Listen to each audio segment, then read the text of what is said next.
Zovem se Hasna Zilkić. Radim u Kulturnom centru u Novom Pazaru. Urednik sam programa za tradiciju, amaterizam i dječji program. Uporedo se bavim lekturom i uređivanjem pisanih dijela koja su u procesu pripreme za štampu.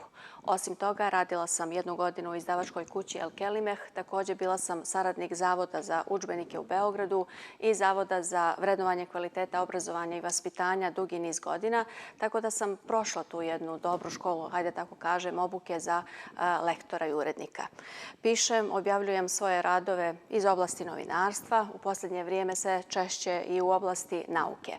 Iako nemam završen doktorat, nekako sam sve ove godine u toj oblasti. Bila sam dugi niz godina angažovana u časopisu Bošnjačka riječ na mjestu jednog od urednika, a trenutno sam urednik Tutinskog zbornika. Autor sam nekoliko monografija, biltena, organizator i učesnik okruglih stolova.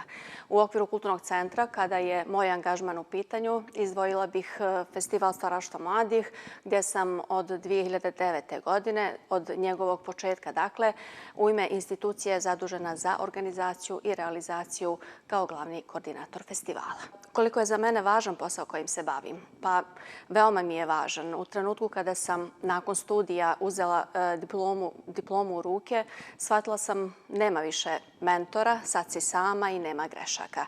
To može i proizvesti strah od nepoznatog, ali rekla sam nema straha i da bi osoba bila dobar radnik, potreban je rad u kontinuitetu i lična organizovanost. Mora da se uči, usavršava, da se razgovara sa ljudima koji znaju više od tebe, da se osluškuje ciljna javnost. Volim ono što radim, s druge strane nastojim da na halal način zaradim svoju platu. Nikad nije lako doći do cilja, uvijek se nađe neka nepremostiva prepreka. Organizacija i realizacija su veoma stresne jer je rad sa ljudima jako stresan, tu uvijek ima otkazivanja, problema, pa čak i sabotaže. Ali prepreke se mogu zaobići, problemi se ne mogu uvijek svi riješiti, naravno. Važno je imati tu konekciju sa onima koji konzumiraju naše proizvode. U ovom slučaju se to odnosi na programe. Važno je da publika to želi da vidi i čuje. A pošto sarađujem sa mladima gdje su oni učesnici programa, važno je da njima to bude dobro iskustvo, da sebe upoznaju na neki drugi način jer scena to zapravo omogućuje mladom čovjeku. 3 osobine. Nezahvalno je zaista govoriti u prvom licu jer, citiram, mi nismo ono što mislimo da jesmo, mi smo ono kakvim nas zapravo drugi vide. Mogu pomenuti ono o čemu težim i podsjećam sebe stalno na to, a istovremeno to su osobine koje cijenim kod drugih. Na prvom mjestu to je odgovornost, potom poštovanje. Poštovanje je veoma važno. Poštujemo sagovornika, kolege, učesnike programa, poštovanje naših učitelja, uz to se gradi i ponašanje, jer ponašanje je zaista važno u našem poslu. Na 3. mjestu istakla bih povjerenje, a to znači da ono što ti se povjeri da ne izdaš, da si svjestan emaneta koji ti je neko povjerio. Ako je dobro u tome za zajednicu, ne iznevjeriti, ma koliko se lični interes nametnuo kao lakša opcija. Motiv koji me pokreće da se bavim ovim poslom. Svaki čovjek punoljetan i zreo radi da zaradi, prije svega za ličnu egzistenciju. Ali mora također postojati i volja za radom. Da bismo to uspjeli, smatram da treba da pronađemo način da zavolimo ono što radimo. Ja sam uvijek voljela svoj posao i potrudim se da svemu dam dušu, da nije samo mehaničko odrađivanje stvari. Ima stvari, naravno, koje ne volim da radim, ali to su samo dijelovi posla, ne posao u cjelini. Da pođem od sebe, da ne kritikujem druge. Naprimjer, nešto što najviše ne volim da radim jeste da sređujem stvari u kompjuteru. To još uvijek tjeram sebe, mada imam stvarno dobru arhivu kada su štampana dokumenta u pitanju. To ima naravno svoj broj, godinu, registrator, ali na kompjuteru je to kod mene još uvijek mnogo foldera, tako da treba poraditi na tome.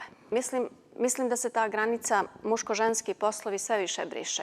Činjenica je da postoji razlika između muškarca i žene, prije svega fizički, tako da najčešće to diktira izbor posla. Da li žena, na primjer, može da izdrži da radi neku vrstu posla, da li je dovoljno bezbjedno za nju s obzirom da je nježnijeg pola i tako dalje. Ali u suštini ovo je 21. vijek i ta granica, makar onako kako ja to vidim, ona nestaje. U većim gradovima vidjet ćemo ženu kao snimatelja, vidjet ćemo je kao montažera. Rođak koji radi u Njemačkoj mi je ispričao kako na građevini rade dvije mlade žene. Dakle, ako muškarac ili žena mogu to fizički da iznesu, ne vidim da je nužno potrebno podjela poslova na ženske i muške. Ispunjava me, naravno, posao koji radim, nije ukalupljen, da tako kažem. Svaki dan je nešto novo, neki novi izazov i tjera mozak da je aktivan, da se ne navikava na prosječne stvari. Polje koje pokrivam je polje tradicije i polje mladih. Oboje su preširoka polja. Tradicija je u stvari cijeli naš život. Sigurno je lijepo istraživati, saznavati nešto novo o sebi, o drugima. Imala sam na fakultetu religije svijeta predmet. Predavao mi je profesor Ivan Cvitković, veoma zahtjevan profesor, ali je znao da prenese ne samo znanje, nego je on to tako slikovito znao pričati o religijama svijeta da poželiš da sam čim izađeš iz učionice dalje istražuješ. Za mene je rodna ravnopravnost upravo ono što je i prema Evropskoj povelji o rodnoj ravnopravnosti na lokalnom nivou.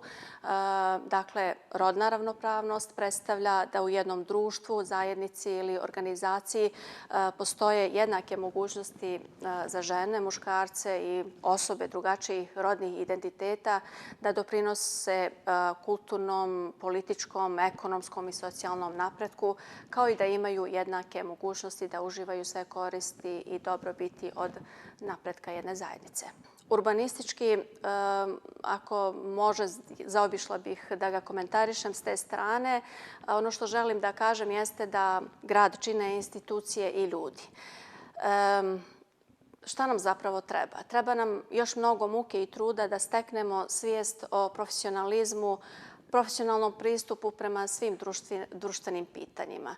Mislim da je izostanak nauke i naučnog djelovanja i uticaja razlog tome. Kad počnemo ulagati u nauku, ali stvarno ne fiktivno, i da nam pravi autoriteti u raznim oblastima kreiraju javno mnjenje, mislim da će se tad ovo društvo kretati brže ka napretku.